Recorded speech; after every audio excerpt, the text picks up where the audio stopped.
तो जब अनिरुद्ध विहान के घर पर पहुंच जाता है तो वहां पर अनिरुद्ध को देखते ही झनक के होश उड़ जाते हैं। लेकिन अनिरुद्ध झनक का चेहरा नहीं देख पाता क्योंकि झनक ने अपना चेहरा छुपा लिया। और इसके बाद जब झनक अपने कमरे में चली जाती है तो वहां पर एक बहुत बड़ा हादसा हो जाता है, क्योंकि जैसे ही झनक कमरे में जाती है तो वह बहुत ज्यादा गुस्सा हो जाती है और वह सोचती है कि आखिर यह मेरे साथ क्या हो रहा है, अनिरुद्ध फिर से मेरी जिंदगी में क्यों आ गया। और तभी वहां पर कमरे में आग लग जाती है और झनक इतना गुस्से में होती है कि उसे आग का पता ही नहीं चलता। और बहुत देर बाद जब आग बहुत ज्यादा फैल जाती है तो झनक चिल्लाने लगती है और वहां से भागने की कोशिश करती है। लेकिन झनक देखती है कि कमरे का दरवाजा तो खुल ही नहीं रहा है और वह आग में बुरी तरह फंस गई है। इसके बाद झनक कमरे की खिड़की खोलकर बाहर आवाज लगती है कि कोई तो मुझे बचाओ। तभी विहान और अनिरुद्ध को झनक की आवाज सुनाई देती है, जिससे वह दोनों भागकर कमरे के बाहर पहुंच जाते हैं। तो विहान कहता है कि अनिरुद्ध कैसे भी करके मेरी पत्नी की जान बचाओ, अगर इन्हें कुछ भी हो गया तो बहुत बड़ी मुसीबत आ जाएगी। इसके बाद अनिरुद्ध अब विहान की पत्नी यानी कि झनक की जान बचाने के लिए कमरे का दरवाजा तोड़कर अंदर जाने की कोशिश करता है।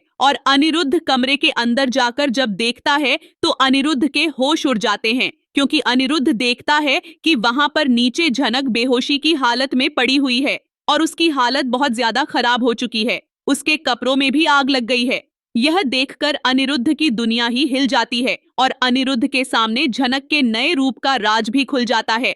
लेकिन अनिरुद्ध बिना समय खराब किए तुरंत ही झनक को गोद में उठा लेता है और उसे कमरे से बाहर लेकर आता है। इसके बाद विहान झनक की यह हालत देखकर बहुत ज्यादा डर जाता है।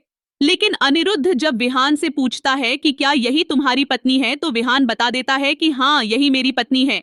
यह सुनकर अनिरुद्ध के होश उड़ जाते हैं